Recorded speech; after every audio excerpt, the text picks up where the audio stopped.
Rasulullah Shallallahu Alaihi Wasallam bersabda, "May yuridillahu khairan yufaqihu fiddin."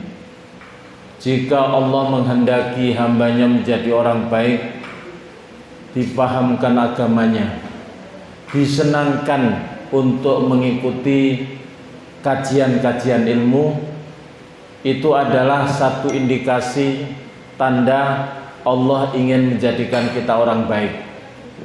Karena dengan kita menghadiri majelis ilmu, kita belajar, pengetahuan kita bertambah, maka insya Allah keimanan dan ketakwaan kita juga akan menjadi bertambah baik. Kemudian Rasulullah SAW memberikan apresiasi, khairukum man ta'allamal Qur'an wa 'allamahu.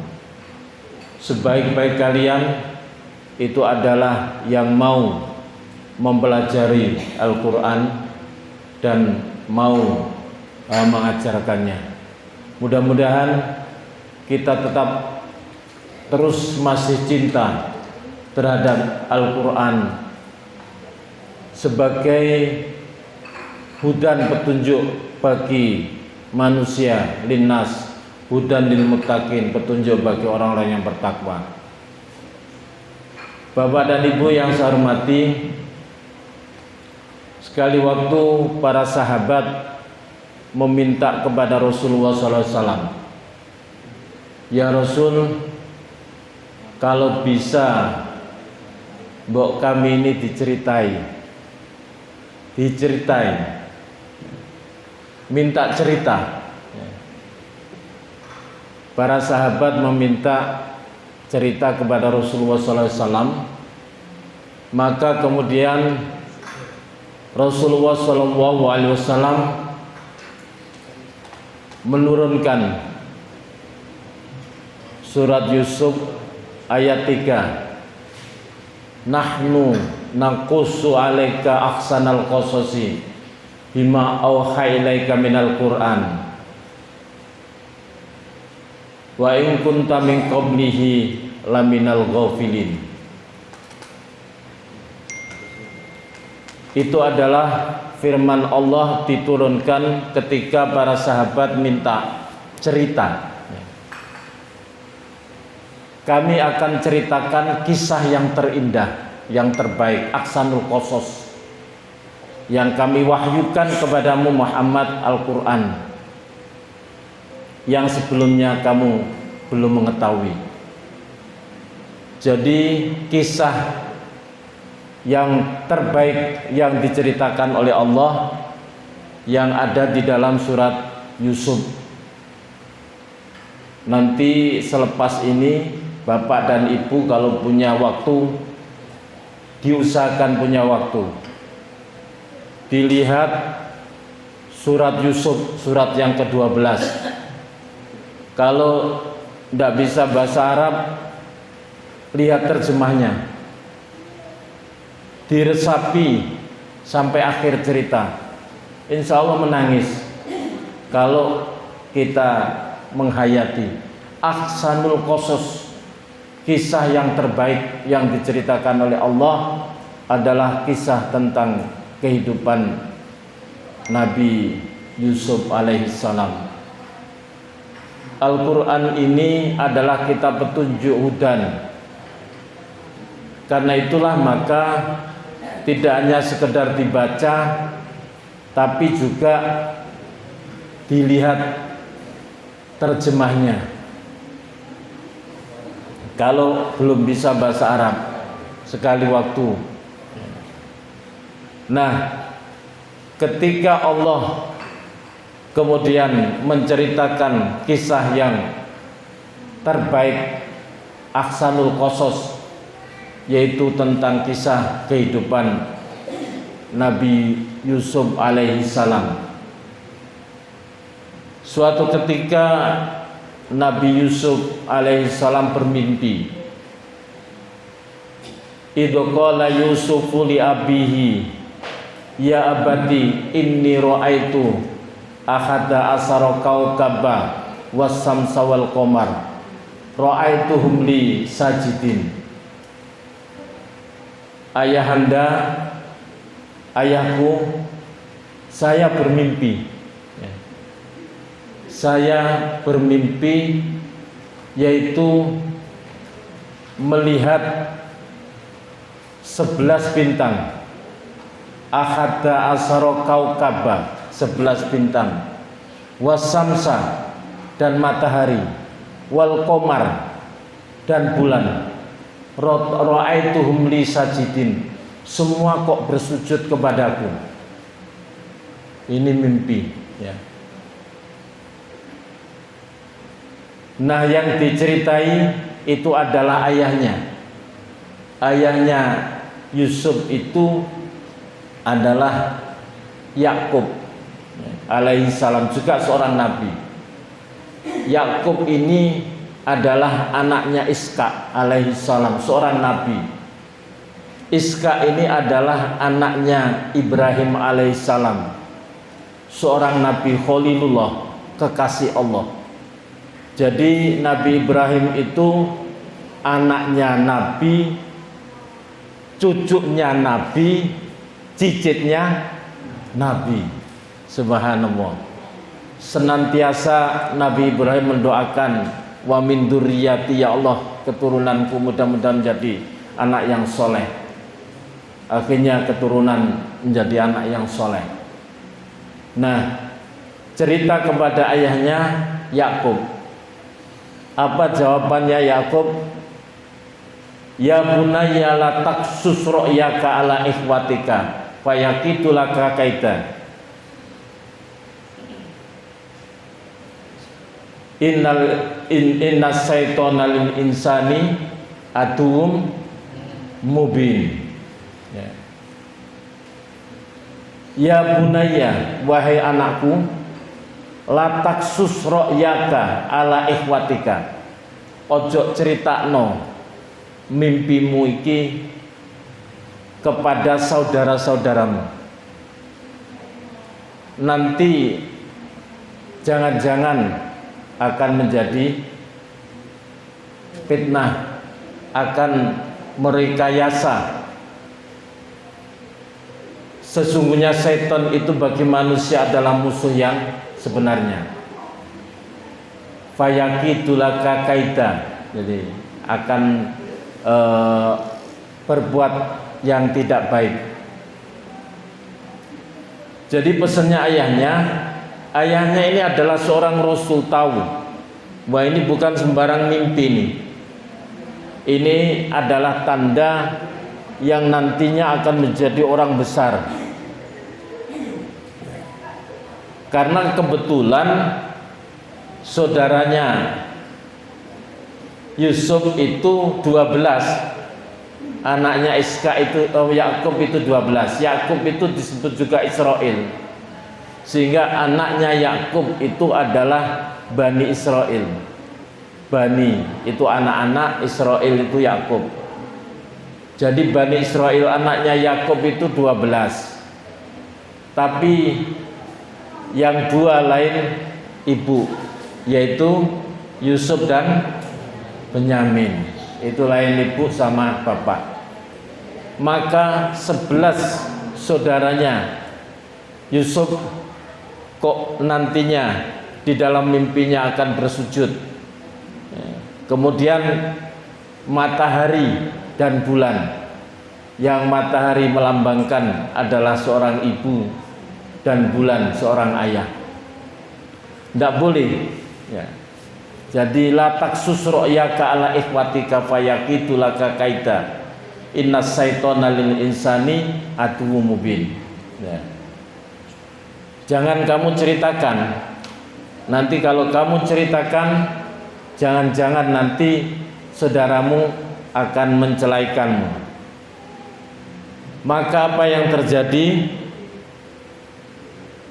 Kita bisa lihat di dalam ayat selanjutnya, yaitu ternyata saudara-saudara Yusuf mempunyai maksud yang kurang baik terhadap Yusuf. uqtulu Yusufa, ya. Bunuhlah Yusuf, atau dibuang supaya tidak jauh dari ayahnya. Jadi mereka bersepakat, menurut saudara-saudaranya ini, Yakub itu ayahnya lebih menyayangi kepada Yusuf, ya. Dan memang wajar karena Yusuf yang masih kecil, yang terkecil, saudaranya saudara sudah besar. Nah, akhirnya timbul kedengkian, iri, ya. Maka kemudian mereka sepakat bunuhlah atau dibuang, ya, supaya jauh dengan ayahnya, supaya nanti kalau sudah tidak ada Yusuf, perhatian orang tuanya kepada saudara-saudaranya tadi. Lalu kemudian saudara yang tua namanya Rubel, latak tulu Yusufa, jangan dibunuh Yusuf itu, sebaiknya kita masukkan ke dalam sumur saja, ya. Nanti supaya diambil oleh orang yang lewat kafilah. Nah, akhirnya minta izin kepada ayahnya. Ayahnya sebetulnya keberatan untuk memberikan izin saudara-saudaranya mengajak Yusuf untuk jalan-jalan, healing, ya. Maka kemudian karena alasan mosok ayahanda panjenengan tidak percaya kami ini ber-10 orang, insya Allah bisa menjaga adik kami. Nah, yang terjadi kemudian diberikan izin. Setelah diberikan izin, jalan Pak. Tapi niatnya ingin Yusuf ini dimasukkan ke dalam sumur, ya. Akhirnya dimasukkan ke sumur, jadi diikat kemudian dimasukkan sumur. Bapak dan Ibu, semua manusia punya perasaan dengki, hasud, ya. Pasti masing-masing, ya. Karena itulah maka dimanapun juga di dunia ini, manusia itu selalu ada yang baik, ada yang tidak baik, ya. Di lingkungan yang baik ada manusia yang baik, ada manusia yang tidak baik. Di lingkungan yang tidak baik ada yang baik, ada yang tidak baik, ya. Jadi itu memang fa'alhamaha fujuraha wa taqwaha, diilhamkan atas manusia kecenderungan untuk berbuat tidak baik dan kecenderungan untuk berbuat baik. Maka hidup itu pilihan, ya. Innal abrara lafi naim wa innal fujara lafi jahim.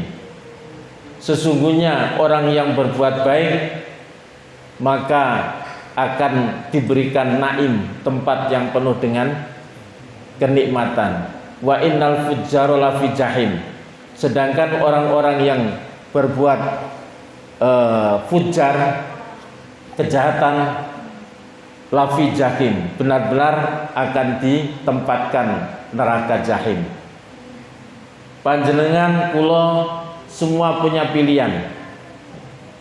Pilihan ketika adzan berkumandang, maka ada pilihan mau hayya 'alas shalah, hayya 'alal falah, mari menuju ke melaksanakan sholat, mari menuju kepada kemenangan. Maka kita dihadapkan pilihan mau ke masjid atau tidak. Masing-masing kita punya catatan sendiri-sendiri. Wa inna alaikum lahafidin kiraman katibin ya'lamuna ma taf'alun. Dan atas kalian semua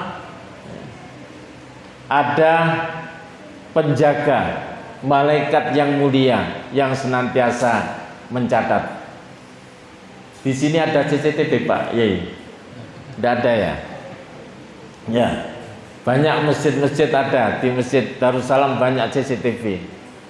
Nah, kalau di masjid itu ada CCTV, apapun yang terjadi di masjid ini diketahui. Ya.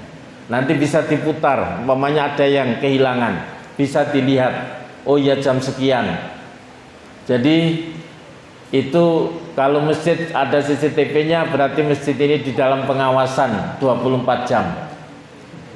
Maka kehidupan kita juga begitu. Kita ini diawasi oleh Allah melalui malaikat Allah. Ma yalfidu min qaulin illa ladaihi raqibun atid. Apa yang diucapkan oleh manusia maka senantiasa ada malaikat raqib dan atid. Ya'lamu ma fis samawati wal ardh wa ya'lamu ma tusiruna wa ma tu'linun wa huwa alimun bidatis sudur. Ya, jadi Allah itu mengetahui apa yang ada di langit dan di bumi, apa yang kamu sembunyikan, tusirun, apa yang tu'linun, kamu ungkapkan, wawahu, apa yang di alimum bidatis sudur, apa yang ada di dalam hati, semuanya Allah itu tahu. Seseorang punya niat baik atau niat tidak baik, maka Allah Maha tahu. Melalui malaikat Allah mencatat kehidupan kita. Jadi terus selama 24 jam itu kehidupan manusia senantiasa di dalam pengawasan Allah Subhanahu wa taala. Karena itulah maka famay ya'mal misqala dzarratin khairan yara wa may ya'mal misqala dzarratin syarran yara. Sekecil apapun ya perbuatan baik maka akan dibalas dengan kebaikan. Sekecil apapun perbuatan jelek akan dibalas dengan kejelekan. Maka salah satu ya kecenderungan kita punya sifat yang jelek itu adalah iri dan hasud, ya, dengki. Dan Rasulullah Shallallahu Alaihi Wasallam memberikan arahan kepada kita, iyyakum wal hasad, fa innal hasad yakulul hasanah, kama takulun narul hatab. Jauhi perbuatan dengki, iri itu memang sifat manusia, semua manusia mempunyai sifat iri. Tapi Rasulullah memberikan arahan untuk berusaha dengan petunjuk Allah, dengan senantiasa memohon petunjuk hidayah Allah agar supaya kita menjauhi rasa iri. Iyyakum wal hasad, jauhi iri. Fa innal hasad yakulul hasanah. Sesungguhnya iri itu adalah memakan kebaikan. Kama takulun narul hatab, sebagaimana api yang memakan kayu bakar. Mulai zaman pertama Pak, ketika Rasulullah Allah Subhanahu wa taala menciptakan Nabi Adam, maka kemudian Allah memberikan pasangannya Hawa. Dan dari Adam dan Hawa ini melahirkan keturunan-keturunan sampai sekarang. Kita semua adalah Bani Adam. Nah, Allah mengatur ya, setiap kelahiran Hawa itu selalu sepasang. Kelahiran sepasang ya. Jadi sepasang laki perempuan. sampai 24 kali kelahiran. Ya. Ya 124 kalau tidak salah lahiran. Nah, itu tapi kemudian syariat yang disampaikan kepada Nabi Adam bahwa tidak boleh kawin dengan sesama pasangannya. Jadi sak brojolane, Pak. Jadi harus kawin silang. Nah, kemudian Nabi Adam melahirkan Hawa, Siti Hawa melahirkan namanya Qabil, pasangannya Iklimah. Kemudian Habil pasangannya Labuda. Qabil Iklimah, Habil Labuda. Maka menurut syariat yang diperintahkan kepada Nabi Adam, maka Qabil tidak bisa kawin dengan Iklimah, harus kawin dengan Labuda. Sedangkan Habil itu kawin dengan Iklimah. Nah, dilalah Iklimah itu lebih cantik daripada Labuda. Tidak mau namanya Qabil, tidak mau saya. Ya saya akan kawin dengan Iklimah, wong Iklimah lebih cantik. Inna syaitona lil insani aduwwum mubin. Sesungguhnya setan bagi manusia itu adalah musuh yang sebenarnya. Ojo gelem Qabil, kamu kok mau disuruh kawin dengan Labuda. Lebih baik kamu kawin dengan Iklimah, itu kan lebih cantik. Setan terus, Pak, setan terus ya. Akhirnya apa? Dia tidak mau mentaati apa yang diperintahkan oleh ayahandanya Nabi Adam. Maka kemudian Nabi Adam memerintahkan, sudah kalau begitu korban saja ya. Jadi diperintahkan korban. Nah, Qabil ini pekerjaannya adalah bercocok tanam. Daerah mriki Pak nggih, mayoritas cocok tanam. Nah, Habil penggembala. Habil ikhlas diperintahkan korban. Akhirnya dia sembahkan gembalaannya yang baik, domba yang baik dia persembahkan. Tapi karena Qabil tidak ikhlas, ya, dia hasil tanam yang jelek, Pak, yang dipakai korban. Akhirnya apa? Ya tadi, dengan niat yang tulus dan mengorbankan yang terbaik Habil, sedangkan Qabil niatnya tidak tulus dan dicari korban yang jelek. Akhirnya apa? Korbannya Habil yang diterima oleh Allah. Dombanya itu diangkat ke langit. Yang domba itu nantinya dibuat ganti Nabi Ibrahim ketika menyembelih anaknya Ismail. Kemudian kami ganti dengan kibas yang besar.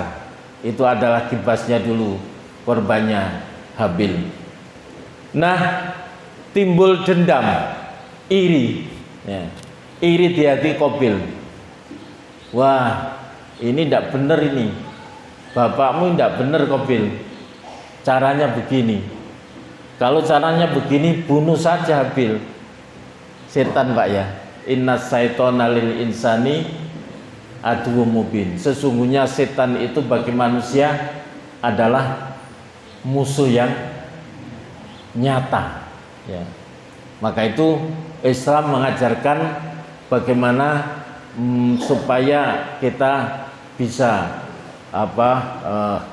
tidak mengikuti langkah-langkah setan. Akhirnya ya situ terus setiap hari Qabil ini digoda, akhirnya Habil dibunuh ya. Itu pembunuhan yang pertama ya, terjadi. dilakukan oleh putra dari Nabi Adam. Maka demikian juga tadi saudara-saudaranya Yusuf ya terus digoda oleh setan. Ndak adil itu bapakmu, mosok sing disayang itu kok Yusuf. Ya akhirnya ya kalau gitu bunuh saja atau dibuang, supaya dengan demikian jauh dengan ayahanda dan nanti perhatian ayah tetap kepada kita. Nah, Rubel kemudian jangan dibunuh, dimasukkan saja ke dalam sumur ya, supaya nanti diambil orang di tempat yang jauh. Nah, kalau sudah begitu kan itu. Nah, kalau kita lihat di dalam Al-Quran, maka itu surat Yusuf itu bahasanya luar biasa, ceritanya sangat dramatis, luar biasa, dan bahasanya luar biasa. Tidak apa-apa dibunuh saja atau dibuang. Nah, nanti kamu sekalian menjadi orang yang soleh ya. Jadi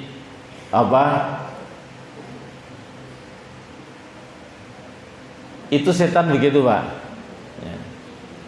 Wis gak apa-apa no. Korupsi gak apa-apa, mari ngono kan iso minta ampun kepada Allah ya. Itu seperti itu ya.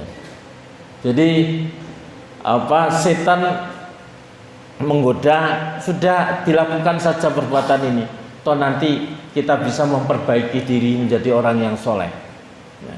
Itu. Nah, akhirnya apa yang terjadi? Itulah kafilah dari Madian ke ke Mesir ya. Jadi Nabi Yakub itu ada di Kan'an ya, bertempat tinggal di Kan'an. Nah, dari Madian ke Mesir itu melewati sumur itu. Kafilah itu kemudian berhenti cari air minum, kemudian menimba kok ada anak ya. Wah, ini bisa dijual ini ya, akhirnya dijual ya, di Mesir dijual Nabi Yusuf. Yang beli adalah keluarga kerajaan,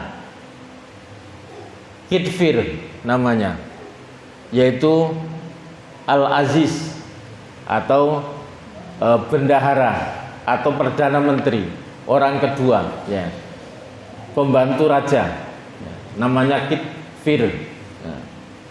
Nah, itu yang beli, kebetulan tidak punya anak, jadi kemudian dia memerintahkan kepada istrinya Ra'il, ini pelihara, kita jadikan sebagai anak kita. Ra'il itu mungkin panjenengan masih ndak pernah dengar. Yang dengar itu apa? Zulaikha ya, Zulaikha ya.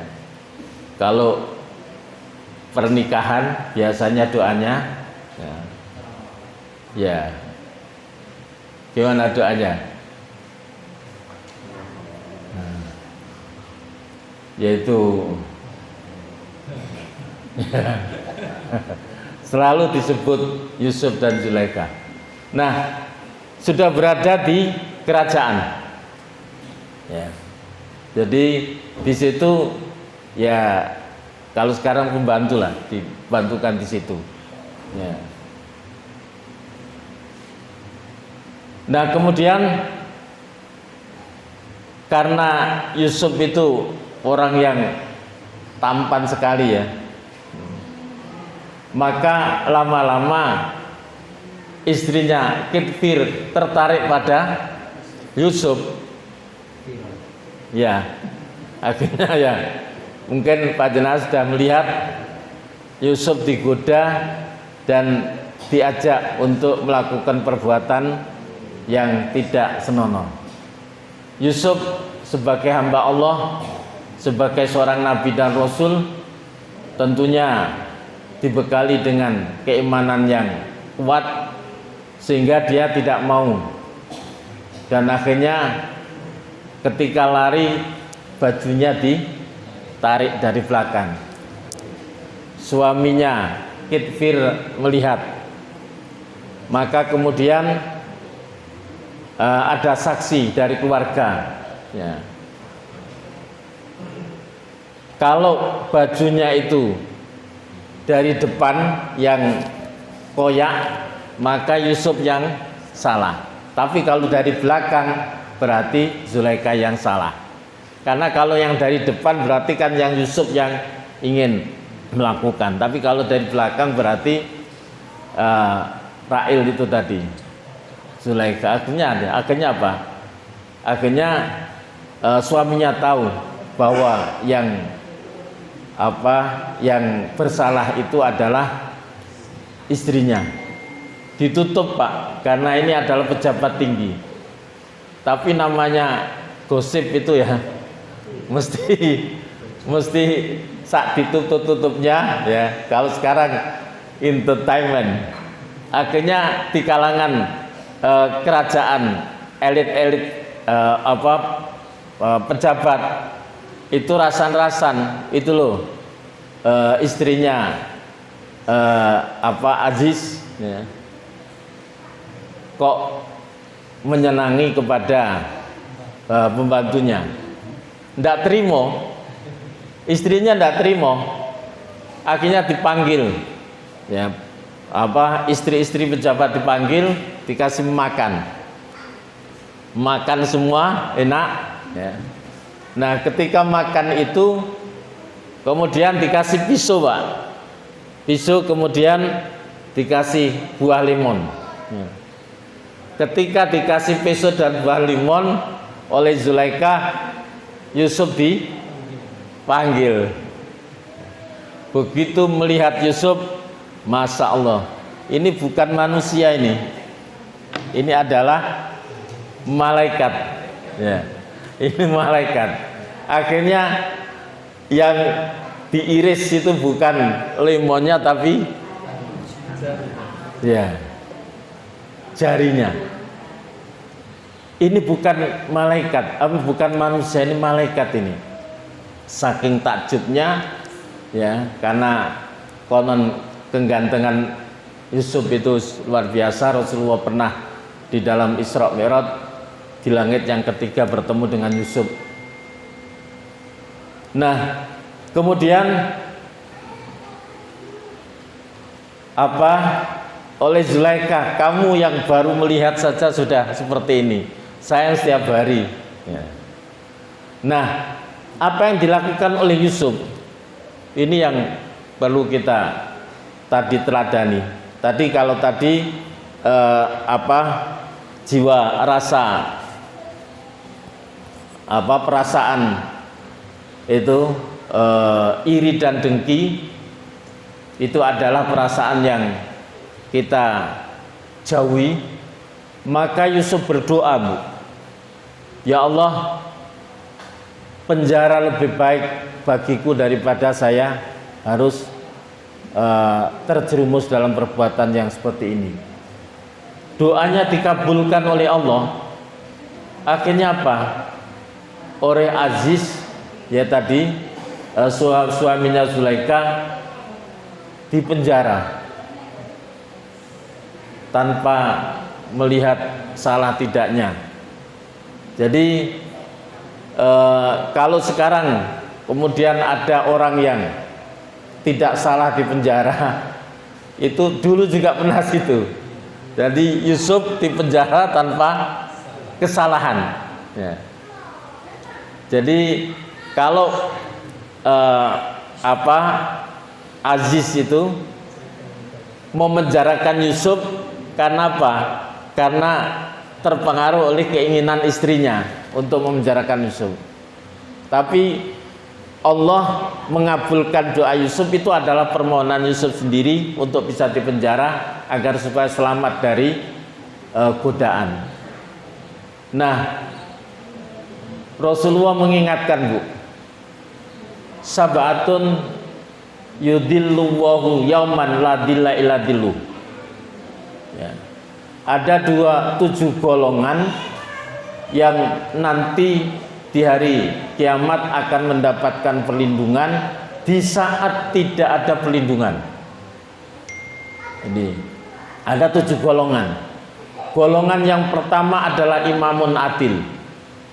Ya, jadi kalau pemimpin adil, wah itu luar biasa. Susah Pak jadi pemimpin adil itu.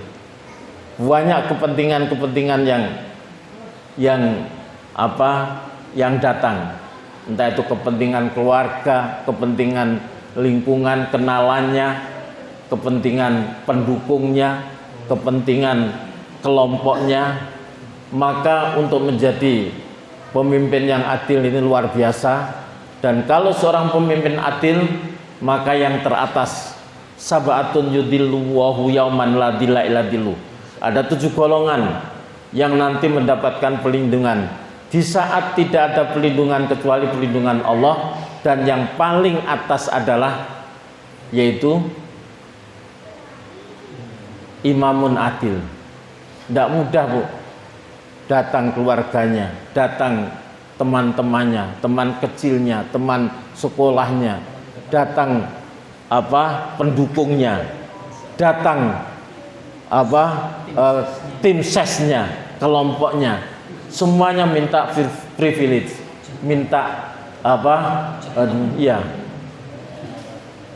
sehingga susah sekali ya. Karena itu maka kita doakan semoga pemimpin itu bisa menjadi adil, karena akan membawa kemaslahatan bagi masyarakat. Maka imamun adil. Kemudian yang kedua sabun nasabihi. Kedua adalah pemuda yang senantiasa beribadah kepada Allah. Di saat masih pemuda biasanya seneng hura-hura Pak ya. Tapi kalau ada pemuda yang betul-betul mulai kecil beribadah kepada Allah, luar biasa. Di saat biasanya pemuda masih kita lihat di masjid-masjid seringkali sing jamaah ya sing nah ini yang muda-muda Mas Hudal luar biasa. Jadi sabun nasabillah ya. Jadi pemuda yang senantiasa beribadah kepada Allah. Kemudian yang ketiga rajulun qalbuhu mu'allaqun bil masajid ya. Seseorang yang hatinya sudah tertambat ke masjid. Ini luar biasa Bu. Bapak-bapak begitu adzan, wah sudah ini waktunya ya. Kecuali memang ada udzur, saya harus meninggalkan ke masjid, saya harus ke masjid. Kalau sudah terlatih, maka lama-lama rasanya tidak enak kalau tidak ke masjid. Nah itu rajulun qalbu mu'allaqun bil masajid. Mudah-mudahan kita dulu waktu muda juga gemar ibadah, masuk golongan itu. Kemudian sekarang bapak-bapak yang senantiasa memakmurkan masjid ini, innama ya'muru masajidallah man amana billahi wal yaumil akhir.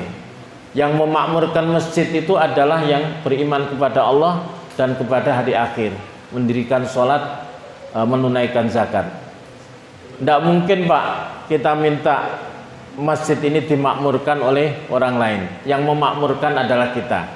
Maka berbahagia kita yang senantiasa memakmurkan masjid, yang kemudian hatinya terdapat di masjid.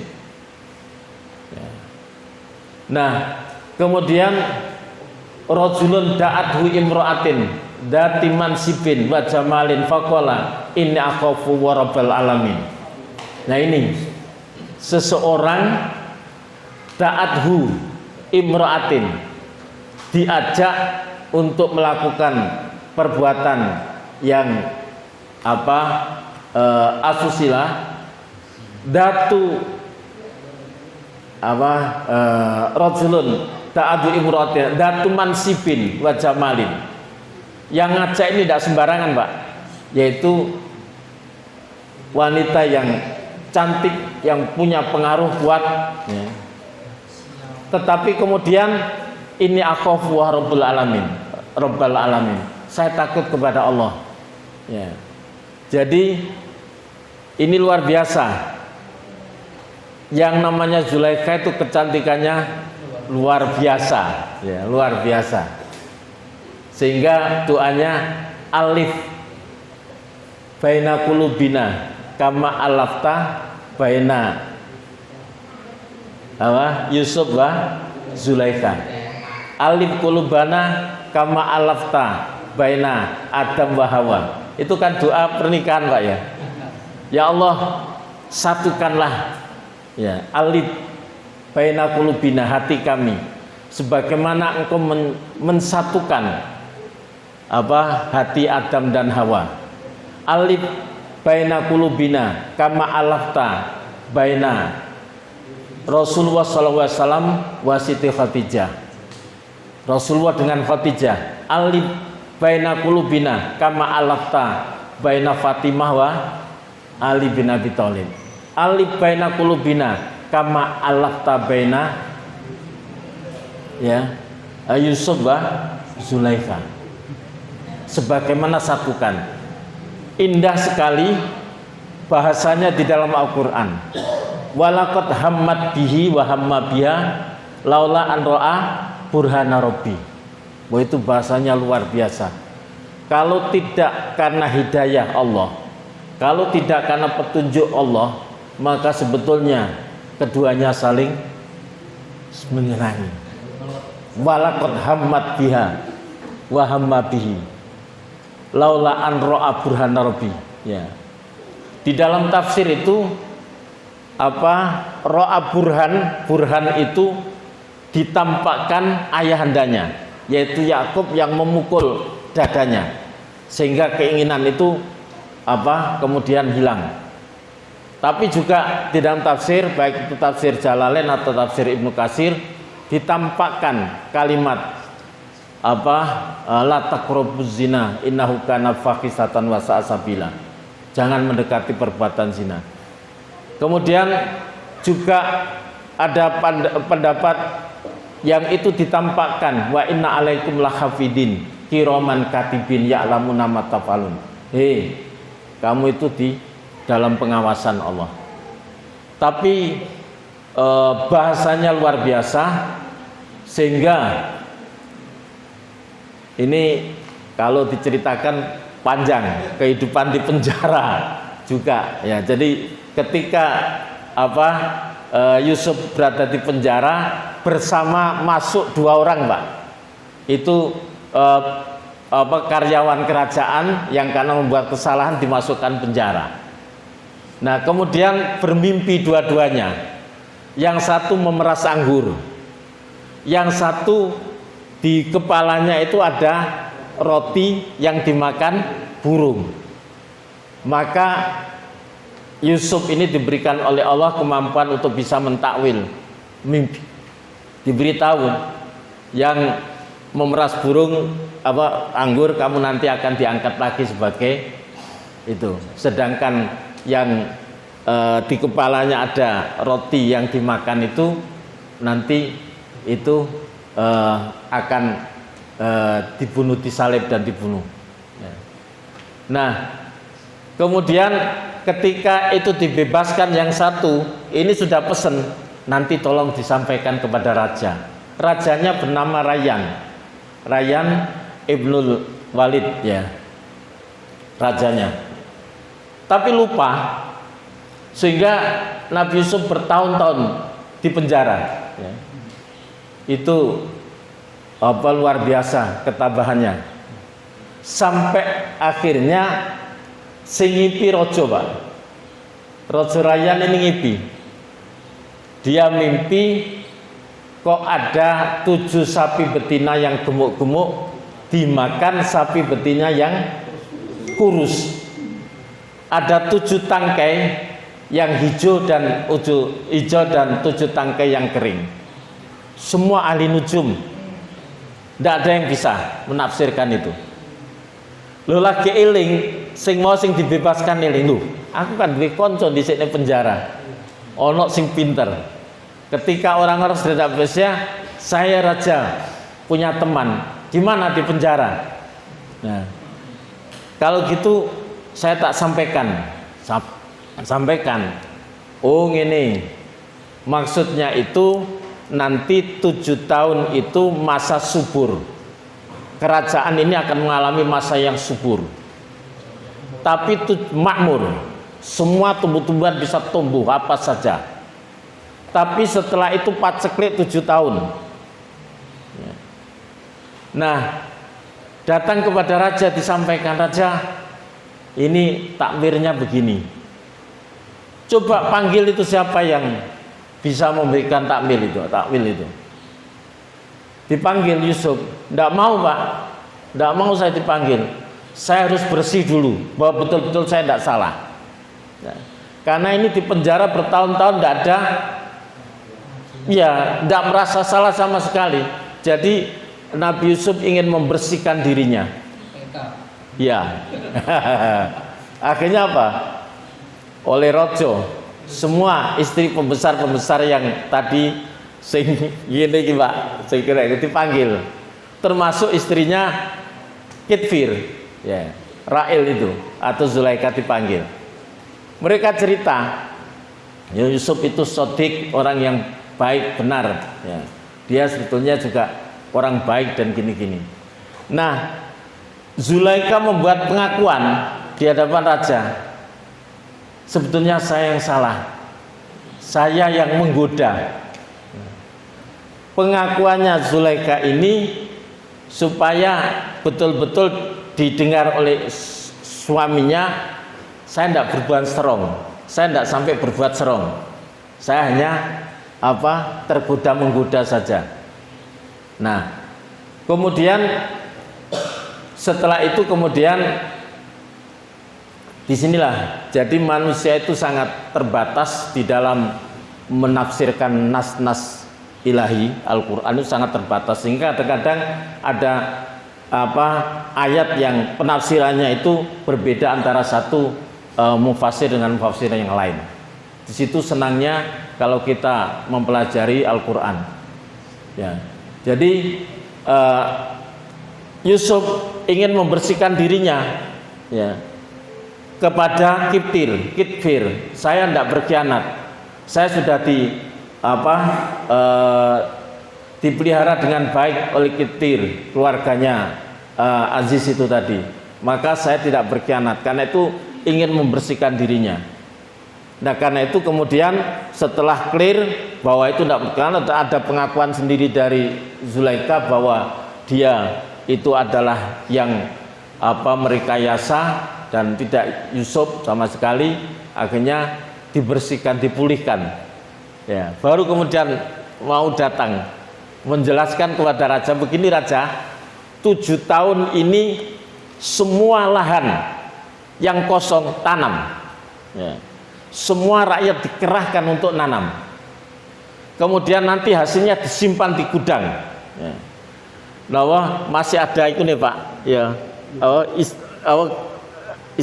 tangkainya supaya bisa tahan lama, ya. Simpan semua, makan sewajarnya saja. Nah, nanti kalau paceklik 7 tahun ini kita sudah persiapan overload banyak. Oh nek ngono sampan tak angkat. Ya, sama lain sing tak angkat menteri. Ya, akhirnya Kitfirnya itu diberhentikan, ya, diberhentikan dan kemudian setelah diberhentikan selang beberapa lama Kitfirnya meninggal dan kemudian oleh Raja Yusuf dinikahkan dengan Zulaikha. Kisah cinta yang luar biasa, ya. Ya, jadi ada ungkapan begini, dan memang belum terjamah Pak, karena ya di dalam tafsir disebutkan masih perawan meskipun sudah berumah tangga lama, karena memang suaminya yang mandul ya. Nah, itulah kisah cinta yang luar biasa ya, yang betapa penuh perjuangan ketika sudah sah sebagai istrinya Yusuf, baru Yusuf mengatakan, nah seperti ini kan lebih baik daripada dulu. Nah, digode, bojone digode. Apa jawaban Zulaikha? Jangan memojokkan saya ya. Saya sebagai seorang wanita yang cantik tapi bergelimang harta, tapi suami saya tidak bisa memberikan kepuasan. Jadi itu luar biasa itu ya. Kalau segini kan sudah sah ya, sudah qabil tuh ya. Kalau dulu sampai dikejar-kejar, sampai ditarik, itu luar biasa, kisah cinta yang luar biasa. Nah, akhirnya apa yang terjadi ini Bu? Jadi kasih sayang itu memang adalah ada di dalam diri manusia ya, karena itu maka wa min ayatihi an khalaqalakum min anfusikum azwajan litaskunu ilaiha wa ja'ala bainakum mawaddatan warahmah. Allah telah menjadikan ja'ala ya. Jadi kalau kita baca Quran dengan mengerti bahasa Arabnya, itu kita bisa runtut, Pak. Wa min ayatihi an khalaqalakum khalaqa fi'lul madi. Allah telah menciptakan ya. Allah telah menciptakan wa min ayatihi, sebagian dari tanda-tanda kekuasaan Allah, an khalaqalakum, Allah telah menciptakan bagi kalian semua, min anfusikum, dari diri kalian sendiri, azwajan, pasangan, litaskunu ilayya, fi'lul mudhari', agar supaya dengan punya pasangan itu kamu akan menjadi tenang. Wa ja'ala, fi'lul madi, Allah telah menciptakan antara kalian itu mawaddah warahmah.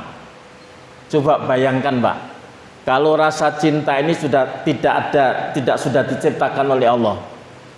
Dua orang laki perempuan, latar belakangnya beda, hobinya beda, kesukaannya beda, keluarganya beda, kok moro-moro iso jadi satu?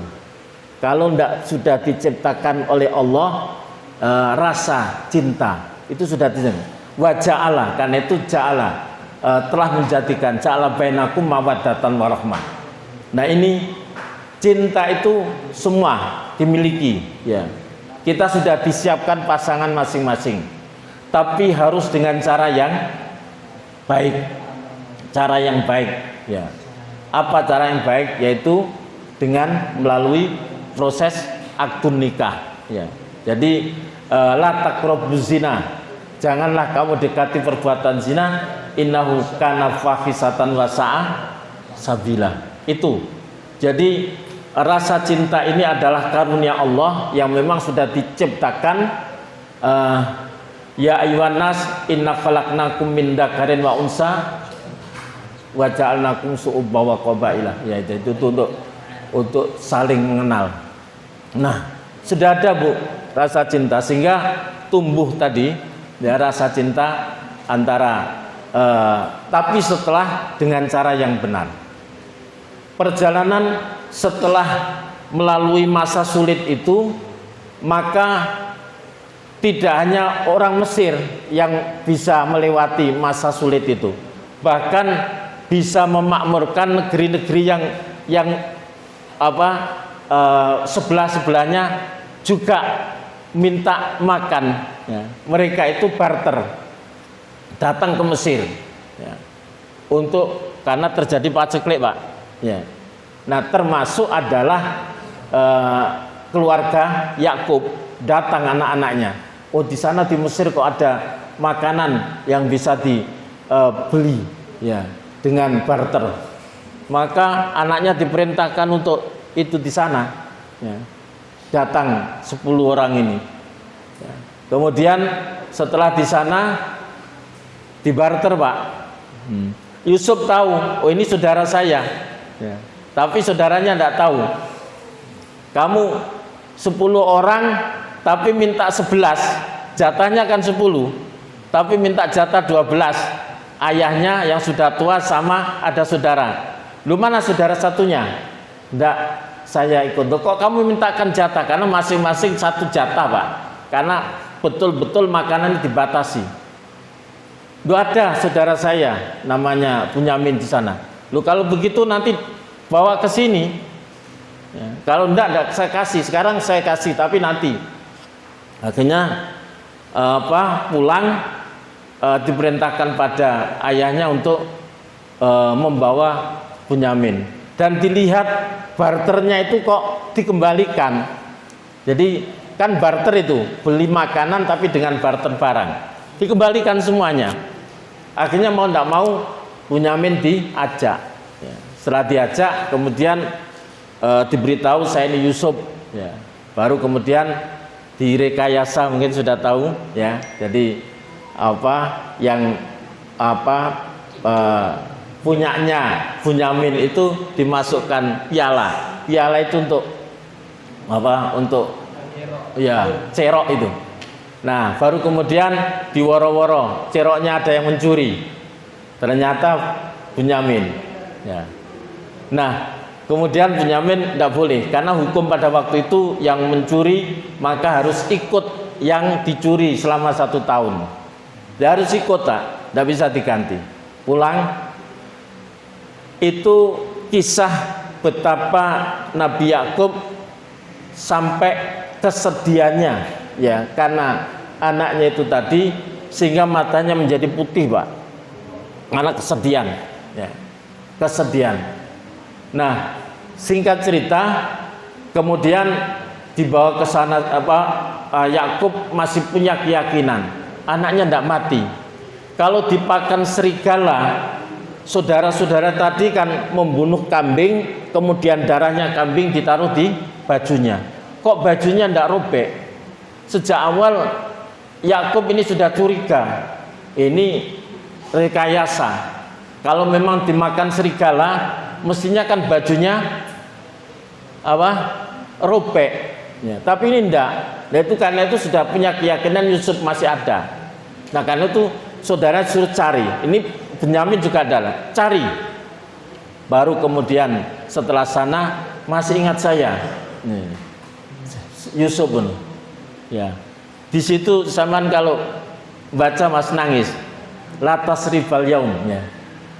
Ketika mengetahui betapa saudara-saudara baru tahu Yusuf itu adalah saudaranya yang dulu mau dimatikan, ya. Itu bagaimana sikap Yusuf? Seorang yang dulu akan dibunuh, kemudian sampai dimasukkan ke dalam sumur, kemudian dipenjara bertahun-tahun, ya. Ketika orang yang merekayasa karena dia sampai terlunta-lunta menderita datang, sementara dia sebagai pejabat, Pak, ya, dia bisa berbuat apa saja, balas dendam kepada saudaranya. Tapi apa yang dilakukan? Hari ini sudah tidak ada dendam. Apapun yang kamu lakukan sudah saya maafkan. Itu luar biasa. Karena itu maka ciri daripada orang yang mutakin adalah wal afina anin nas.